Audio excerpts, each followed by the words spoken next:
नमस्कार, बहुत स्वागत है आप सभी का। प्राइम न्यूज देख रहे हैं आप, मैं हूं आपके साथ सिमी सोनी। उत्तराखंड स्पीकिंग में तमाम उत्तराखंड की खबरों पर नजर डालेंगे। सबसे पहले शुरू करेंगे सीएम पुष्कर सिंह धामी का आज नैनीताल दौरा होने वाला है। बता दें कि नंदौरगढ़ पैलेस में सीएम धामी मैराथन बैठकें करेंगे। बता दें कि कुमाऊं के जिलाध्यक्षों को एमपी एमएलए के साथ ही बैठक होगी। 2027 के विधानसभा चुनाव की तैयारी को लेकर ये बैठक है। दोपहर 3 बजे से अल्मोड़ा के एमपी एमएलए के साथ बैठक होगी, तो वहीं शाम 6 बजे तक नैनीताल के एमपी एमएलए के साथ बैठक है। संगठन को धरातल पर मजबूत करने की तैयारी होगी। वहीं बता दें आपको कि चोर गलिया में कुमाऊं मंडल में आयोजित होगी ये बैठक। आगामी चुनाव को लेकर कार्यकर्ताओं में जोश भरेंगे सीएम धामी। दौरे को लेकर पुलिस प्रशासन की तैयारी भी तेज है। तो बता दें आपको कि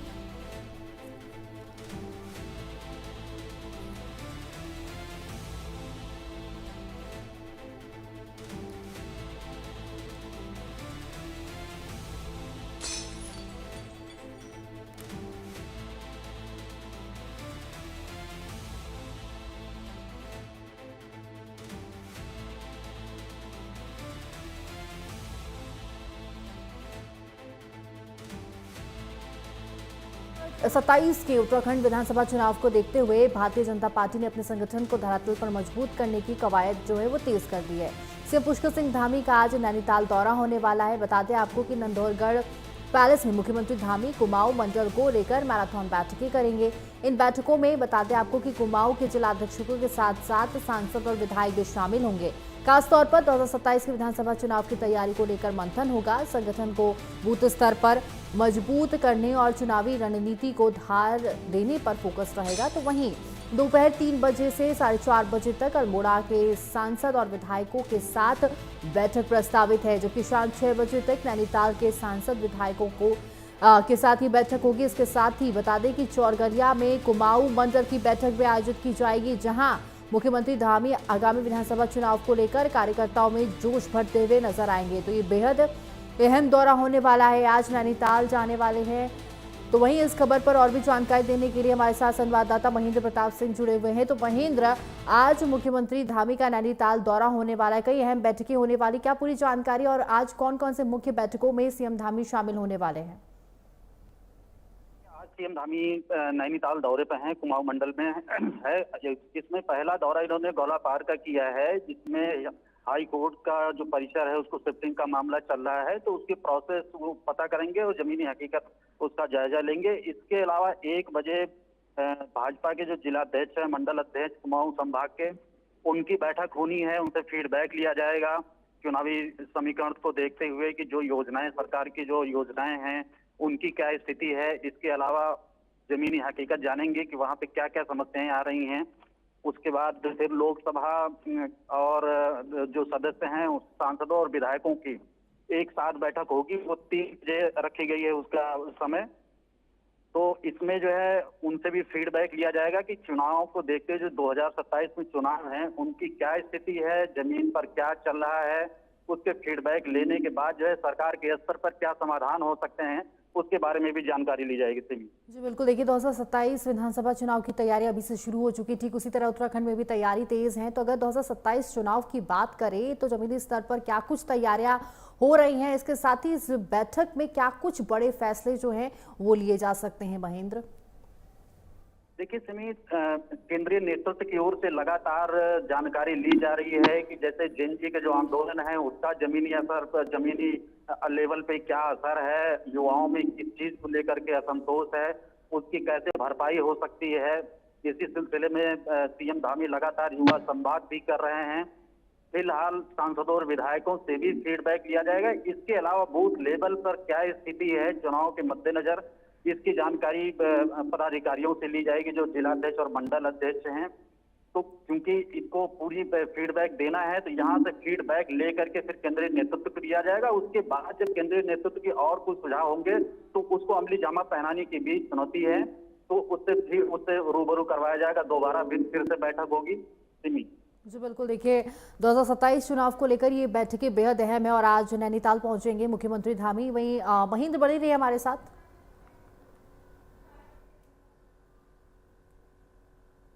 खबरों में आगे बढ़ेंगे। बता दें आपको कि पूर्व पीएम वाजपेयी जी की पुण्यतिथि है आज और सीएम धामी ने पूर्व पीएम अटल जी को भी श्रद्धांजलि दी है। सीएम आवास पर चित्र पर बता दें आपको श्रद्धा सुमन अर्पित किए गए हैं। तो वहीं अटल जी राष्ट्र सेवा सुशासन के थे सजग, ये उनकी तरफ से कहा गया है। सीएम धामी ने यह भी कहा कि राजनीति में उच्च आदर्शों की स्थापना में रहा योगदान अटल जी का व्यक्तित्व देशवासियों के लिए प्रेरणा स्रोत रहेगा। तो बता दें आपको कि मुख्यमंत्री पुष्कर सिंह धामी ने पूर्व प्रधानमंत्री और भारत रत्न अटल बिहारी वाजपेयी जी की पुण्यतिथि पर उन्हें भावपूर्ण श्रद्धांजलि अर्पित की है। मुख्यमंत्री आवास पर उनके चित्र पर पुष्पांजलि मुख्यमंत्री धामी की तरफ से अर्पित की गई है। इसके साथ ही उन्होंने राजनीति में उच्च आदर्शों की स्थापना की है और भारत को विश्व पटल पर एक सशक्त राष्ट्र के रूप में स्थापित किया। उनका राष्ट्रहित के प्रति संपन्न सदैव प्रेरणा स्रोत रहेगा। तो ये तस्वीरें भी निकलकर सामने आई हैं। मुख्यमंत्री आवास से ये तस्वीरें हैं जहां पर मुख्यमंत्री धामी पुष्पांजलि अर्पित करते हुए टीवी स्क्रीन पर नजर आ रही हैं। तो आज पुण्यतिथि पर पुष्पांजलि अर्पित की गई है मुख्यमंत्री धामी की तरफ से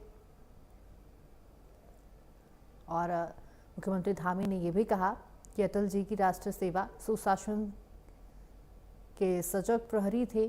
राजनीति में उच्च आदर्शों की स्थापना की गई। सीएम धामी ने पूर्व पीएम अटल जी को श्रद्धांजलि दी है।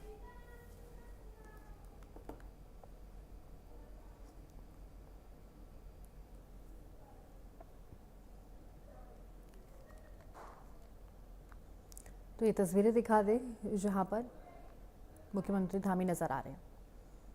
वही खबरों में आगे बढ़ेंगे। उत्तराखंड में आज बारिश आंधी का अलर्ट जारी किया गया है। नैनीताल, ऋषिकेश, बागेश्वर, हरिद्वार में अलर्ट जारी कर दिया गया। अल्मोड़ा, चमोली, पिथौरागढ़, पौड़ी, गढ़वाल में भी अलर्ट जारी है। रुद्रप्रयाग में भारी बारिश और आंधी की चेतावनी जारी कर दी गई है। 50 किलोमीटर प्रति घंटे की रफ्तार से तेज हवा चलेगी। देहरादून में आज अधिकतम तापमान 28 डिग्री रहने वाला है। तो वहीं देहरादून में न्यूनतम तापमान 24 डिग्री सेल्सियस रहेगा। उत्तराखंड के 5 जिलों देहरादून, चंपावत, बागेश्वर, उधम सिंह नगर और नैनीताल में आज भारी से बहुत भारी बारिश का ऑरेंज अलर्ट जारी हुआ है। वहीं अन्य जिलों में येलो अलर्ट जारी किया गया है। भूस्खलन के वजह से प्रदेश में 52 से अधिक सड़कें बंद हो चुकी हैं और चमोली में बाजपुर के पास से पहाड़ी दरकने से बद्रीनाथ हाईवे ठप हो गया है। लगातार बता दें आपको कि बारिश की वजह से सड़कें बाधित हुई हैं। टिहरी बांध और देवप्रयाग में गंगा नदी का जलस्तर चेतावनी स्तर के ऊपर पहुंच गया है, जिससे प्रशासन अलर्ट मोड पर है। लंबे समय से भारी बारिश हो रही है। तो वहीं इस खबर पर और भी जानकारी देने के लिए हमारे साथ महेंद्र प्रताप सिंह जुड़े हुए हैं। तो महेंद्र, अगर पूरे उत्तराखंड की बात करें तो क्या स्थिति है? क्या मौसम विभाग की तरफ से अलर्ट जारी किया गया है? कैसी स्थिति देखने को मिल रही है पूरे उत्तराखंड में? देखिए, सुबह से ही अलर्ट जारी किया था मौसम विभाग ने। इसको लेकर आपदा प्रबंधन विभाग ने सभी जिलाधिकारियों को अलर्ट पर रहने का निर्देश दिया है।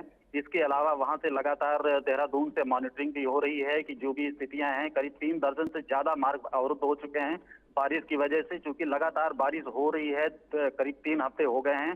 इस वजह से पर्वतीय क्षेत्रों में भूस्खलन की भी घटनाएं हैं, मलबा आ रहा है सड़कों पे और लगातार लोगों से अपील भी की जा रही है अनावश्यक रूप से वो कोई सफर ना करें। अगर कोई बहुत जरूरी हो तो ही घरों से निकलें।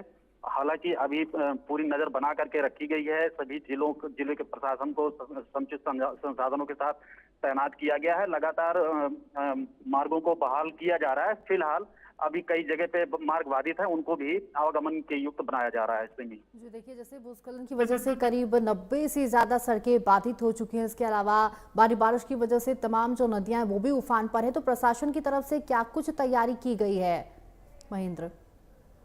देखिए, आपदा प्रबंधन विभाग खुद चीफ सेक्रेटरी ने निर्देश दिया है कि जो गंगा, अलकनंदा और भागीरथी का जो जलस्तर बढ़ रहा है, पड़ोसी राज्यों से बातचीत करके उनको जो है पानी की निकासी की जाए, जिससे जलस्तर नियंत्रण में आ सके। इसके अलावा सभी आसपास के जो पड़ोसी राज्य हैं वहां के चीफ सेक्रेटरी से भी संपर्क बनाए रखा गया है। तो इस हिसाब से जो है अभी जलस्तर खतरे के निशान को पार भी कर गया है, तो जल निकासी की योजना बनाई जा रही है। जी बिल्कुल महेंद्र, आज भारी बारिश का अलर्ट भी जारी किया गया है। ऐसे में तमाम जगह पर चेतावनी भी जारी कर दी गई है। तो महेंद्र हमारे साथ जुड़ने के लिए, तमाम जानकारी देने के लिए धन्यवाद आपका। तो वहीं अंकिता भंडारी मामले पर सियासत गर्मा गई है। देखिए, राहुल गांधी के आरोपों पर बीजेपी का पलटवार निकलकर सामने आया है। सरकार के मामले को लेकर बेहद गंभीर है। बीजेपी एमएलए चमोली एसआईटी गठन और सीबीआई जांच से दोषियों पर कार्रवाई की जाएगी। पीड़ित परिवार के साथ सरकार की पूरी संवेदना है। खबर देहरादून से बता दें कि अंकिता भंडारी हत्याकांड को लेकर उत्तराखंड की सियासत एक बार फिर से गर्मा गई है। नेता प्रतिपक्ष राहुल गांधी द्वारा परिवार से मुलाकात कर सरकार पर सवाल उठाने के बाद बीजेपी विधायक विनोद चमोली ने पलटवार किया। चमोली ने कहा कि सरकार ने एसआईटी और टास्क फोर्स बनाकर मामले में त्वरित कार्रवाई की है, जिससे दोषियों को सजा मिली है। उन्होंने ये भी दोहराया कि सीबीआई जांच की मांग को भी सरकार ने स्वीकार किया और न्याय सुनिश्चित करने के लिए हर संभव प्रयास जो है वो किए जा रहे हैं। तो पीड़ित परिवार के साथ सरकार की पूरी संवेदना है, उनकी तरफ से कहा गया है। एमएलए विनोद चमोली ने कहा है कि देहरादून अंकिता भंडारी मामले पर जो सियासत है वो गर्म होती हुई नजर आ रही है। एक तरफ जहां राहुल गांधी के आरोपों पर बीजेपी का पलटवार निकलकर सामने आ गया है। बता दें आपको कि एमएलए ने कहा कि मामले को लेकर बेहद गंभीर है। एसआईटी गठन और सीबीआई जांच से दोषियों पर कड़ी कार्रवाई की जाएगी। तो वहीं पीड़ित परिवार के साथ सरकार की पूरी संवेदना है। तो राहुल गांधी ने जो बयान दिया था उसका पलटवार बीजेपी की तरफ से निकलकर सामने आया है। अंकिता भंडारी मामले में सियासत गर्म होती हुई नजर आ रही है। एक तरफ जहां राहुल गांधी ने इस पे आरोप लगाए थे, तमाम बयान जो उनकी तरफ से निकलकर आए थे, उसका पलटवार अब बीजेपी की तरफ से दे दिया गया है। राहुल गांधी से बात करके क्या रहा तो चाहते हैं मुझे नहीं मालूम है, लेकिन ये जरूर है कि सरकार इस मामले में बहुत गंभीर है। हमने लोगों की भावना के अनुरूप पहले भी हमने टास्क फोर्स बनाई थी, एसआईटी गठित की थी। उस पर 3 लोगों को सजा भी हुई है, उम्र कैद की सजा जेल में काट रहे हैं। उसके बाद फिर जब दोबारा विषय उठा तो उस पर सीबीआई की मांग हुई, तो सरकार ने सीबीआई की जांच भी बिठा दी। सीबीआई अपना काम कर रही है। मैं समझता हूँ कानूनी दृष्टि से जो किया जा सकता है वो सरकार कर रही है। उसके बाद भी उनके माता पिता स्वतंत्र हैं, वो अपनी बात कहीं कहना चाहते तो कहें। वो दुखी हैं, परेशान हैं।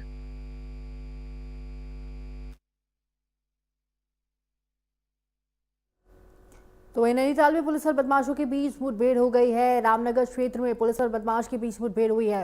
वांटेड बदमाश चंदन सागर के पैर में गोली लगी है। पुलिस की जवाबी फायरिंग में बदमाश घायल हो गया है। पुलिस टीम पर बदमाश ने कई राउंड फायरिंग की थी। फायरिंग में पुलिस वाहन भी क्षतिग्रस्त हो चुका है। पुलिस ने जंगल की घेराबंदी कर बदमाश को दबोचा। नैनीताल और रामनगर क्षेत्र से ये बड़ी खबर बता दें, जहां पुलिस और एक वांटेड बदमाश के बीच मुठभेड़ हुई है। दोनों तरफ से कई राउंड फायरिंग की खबर है। पुलिस के मुताबिक 15 मुकदमों में वांछित बदमाश चंदन सागर पुलिस दबिश के दौरान बताते आपको कि घायल हुआ है। पुलिस टीम ने जब जंगल की घेराबंदी की तो बदमाश ने पुलिस टीम और वाहनों पर कई राउंड फायरिंग कर दी। बदमाश की फायरिंग में एक पुलिस वाहन भी क्षतिग्रस्त हुआ है। इसके बाद पुलिस ने जवाबी कार्रवाई की, जिसमें चंदन सागर के पैर में गोली लगी। घायल बदमाश को पुलिस ने कब्जे में लेकर उपचार के लिए अस्पताल पहुंचाया है, जहां उसका इलाज फिलहाल जारी है। हालात को देखते हुए अतिरिक्त पुलिस बल मौके पर बुलाया गया और पूरे जंगल की घेराबंदी कर दी गई है। पुलिस के अनुसार चंदन सागर के खिलाफ पहले से 15 मुकदमे दर्ज हैं और गैंगस्टर एक्ट के तहत भी कार्रवाई हो चुकी है। इस मुठभेड़ के बाद इलाके में हंगामा मचा हुआ है। तो वहीं एसएसपी नैनीताल मंजुनाथ टीसी ने साफ संदेश दिया है कि कानून व्यवस्था से खिलवाड़ करने वालों के खिलाफ सख्त कार्रवाई भी की जाएगी। तो ये नैनीताल से मुठभेड़ की खबर निकलकर सामने आई है, जहां पर पुलिस और बदमाशों के बीच मुठभेड़ हुई है और पुलिस ने बड़ी कार्रवाई करते हुए एक बदमाश को घायल कर दिया है। और फिलहाल बदमाश गंभीर घायल बताया जा रहा है, जिसका इलाज अस्पताल में जारी है। वांटेड बदमाश चंदन सागर के पैर में गोली लगी है। तो ये नैनीताल से मुठभेड़ की खबर निकलकर सामने आई है। पुलिस की जवाबी फायरिंग में बदमाश घायल हो चुका है। हालांकि मामले में जांच जारी है।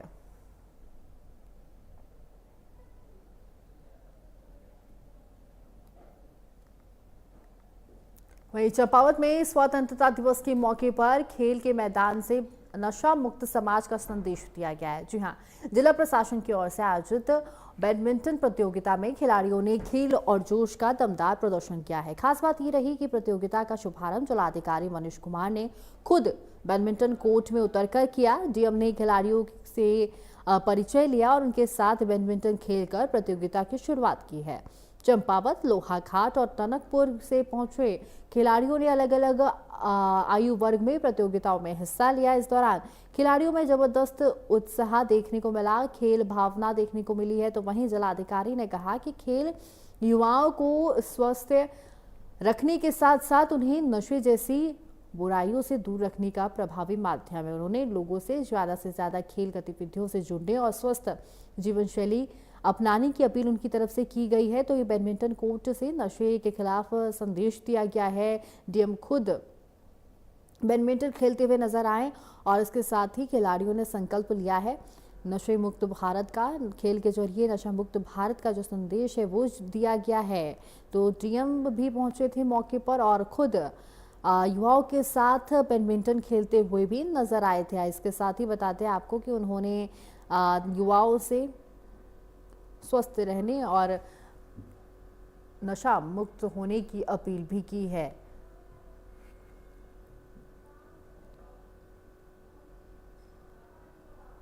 तो वहीं 15 अगस्त के मौके पर मुख्यमंत्री पुष्कर सिंह धामी के विधानसभा क्षेत्र चंपावत को एक बड़ी सौगात मिली है। बता दें आपको कि छतार में अब बनेगा भव्य 4 मंजिला घंटाघर, जो आने वाले समय में चंपावत शहर की नई पहचान बन सकता है। छतार पुल से पास बनने वाले इस क्लॉक टावर को पहाड़ी वास्तुशैली में तैयार किया जाएगा। खास बात यह है कि यहाँ सिर्फ घंटाघर ही नहीं होगा, बल्कि आर्ट गैलरी और सांस्कृतिक गतिविधियों के लिए भी सुविधाएं विकसित की जाएंगी। रात के वक्त आकर्षक डिजाइनर लाइटिंग से जगमगाने वाले ये घंटाघर चंपावत की खूबसूरती में 4 चांद लगाएगा और पर्यटकों के लिए भी एक नया आकर्षण का केंद्र बनने वाला है।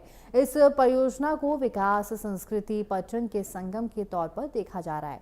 इससे छतार क्षेत्र के सौंदर्यीकरण के साथ शहर के पर्यटन को भी बढ़ावा मिलने की उम्मीद है।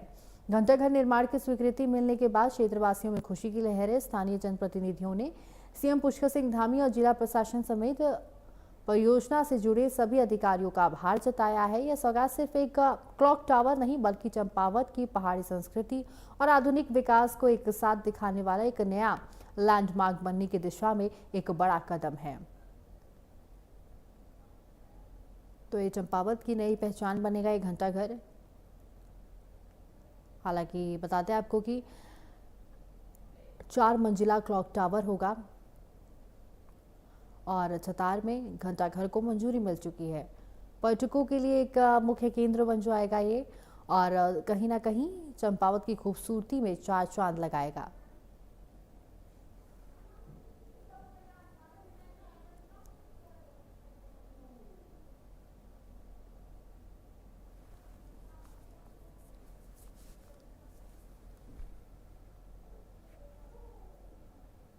वही खबरों में आगे बढ़ेंगे। अब बात करते हैं चमोली के भ्यूंडार की, जहां हेमकुंड साहिब और फूलों की घाटी की यात्रा के बीच मोबाइल नेटवर्क की समस्याएं श्रद्धालु और पर्यटकों के लिए बड़ी परेशानी बनी हुई है। पुलना से आगे और घांगरिया की ओर जाने वाले इस रूट के कुछ हिस्सों में मोबाइल नेटवर्क कनेक्टिविटी नहीं होने की वजह से इमरजेंसी के वक्त संपर्क करना मुश्किल हो जाता है। यात्रा के दौरान अगर कोई यात्री अपने साथियों या परिजनों से बिछड़ जाए या फिर किसी तरह की आपात स्थिति पैदा हो जाए तो मदद के लिए फोन करना भी चुनौती बन जाता है। स्थानीय लोगों का कहना है कि हर साल बड़ी संख्या में श्रद्धालु पर्यटक इस रास्ते से गुजरते हैं, तो ऐसे में संचार व्यवस्था सिर्फ सुविधा नहीं बल्कि सुरक्षा की जरूरत है। तो वहीं ईडीसी भ्यूंडार के अध्यक्ष प्रवींद्र सिंह चौहान ने सरकार से मांग की है कि भ्यूंडार वैली के इस क्षेत्र में मोबाइल टावर लगाया जाए और नेटवर्क व्यवस्था को मजबूत किया जाए, जिससे जो आने वाले तमाम श्रद्धालु हैं, पर्यटक हैं, उन्हें भारी परेशानी का सामना ना करना पड़े। फोन नेटवर्क ना होने की वजह से यहाँ पर लोगों को भारी परेशानी का सामना करना पड़ रहा है।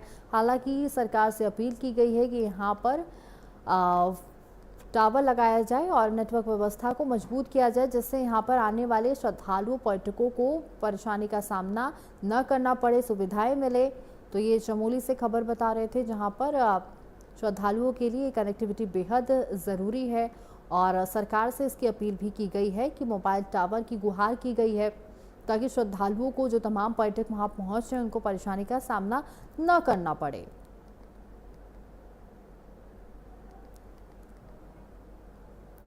भ्यूंडार गांव ये जो कि पुलना से 6 किलोमीटर और घांगरिया से 4 किलोमीटर बीच में पड़ता है। इस हेमकुंड साहिब यात्रा के, ये यहाँ पर जो है सबसे बड़ी मुसीबत ये है कि ये नेटवर्क से अभी दूर है। यहाँ पे हमने लगभग 5 साल से सरकार से गुजारिश कर रहे हैं कि यहाँ पर नेटवर्क होना चाहिए, क्योंकि यात्री लोग इतने परेशान हो जाते हैं इस 6 किलोमीटर के रेंज में। यहाँ पर कनेक्टिविटी बिल्कुल नहीं है। किसी को किसी से संपर्क करना हो या कोई आदमी किसी से बिछड़ जाता है तो इसके लिए बहुत जद्दोजहद करनी पड़ती है। वही खबरों में आगे बढ़ेंगे। रुड़की के कलियर में महिला का दबंग अंदाज देखने को मिला। अभद्रता करने वाले युवक को महिला ने सबक सिखा दिया है। मंचलों की महिला ने मौके पर ही पिटाई कर दी है। देखिए, महिला के तेवर देख आसपास लोगों की भीड़ जुट गई है। भीड़ बढ़ते ही मौके से आरोपी युवक फरार हो गया है। कलियर मेन गेट के पास का बताया जा रहा है मामला। रुड़की के कलियर से ऐसी तस्वीर सामने आई है जहां कुछ युवकों की कथित अभद्रता का एक महिला ने डटकर विरोध किया और मौके पर ही उन्हें सबक सिखा दिया। जानकारी के मुताबिक देखिए, कलियर के मेन गेट के पास कुछ युवक किसी बात को लेकर एक महिला से उलझ गए। आरोप है कि युवकों ने महिला के साथ अभद्रता शुरू कर दी। महिला ने पहले युवकों की हरकत का विरोध किया, लेकिन जब वो नहीं माने तो महिला ने खुद मोर्चा संभाल लिया और मौके पर युवकों की जमकर धुनाई की, जिसका वीडियो भी सामने आया है। महिला के इस तेवर को देखकर आसपास मौजूद लोगों की भीड़ मौके पर जमा हो गई। भीड़ बढ़ती देख आरोपी युवक वहां से फरार हो गया। फिलहाल इस पूरे मामले में युवक की पहचान और घटना को लेकर पुलिस की कार्रवाई की जानकारी सामने आना भी फिलहाल बाकी है। लेकिन ये वीडियो भी आपको दिखा दे जिसमें बेबाक महिला किस तरह से धुलाई करते हुए नजर आ रही है, युवक को पीटते हुए नजर आ रही। तो रुड़की के कलियर में महिला का दबंग अंदाज देखने को मिला है। अभद्रता करने वाले युवक को महिला ने सबक सिखाया, जिसका वीडियो सोशल मीडिया पर वायरल हो गया है। मंचलों की महिला ने मौके पर ही धुलाई कर दी। तो वहीं महिला के तेवर देख आसपास भारी भीड़ भी जमा हो गई है। तो ये टीवी स्क्रीन पर वीडियो भी दिखा रहे हैं जहां पर महिला पीटते हुए नजर आ रही है। तो कलियर मेन गेट के पास का यह हादसा है जहां पर यह मामला निकलकर सामने आया है। महिला का दबंग अंदाज देखने को मिला है और भीड़ को देखते हुए आरोपी मौके से फरार हो गए।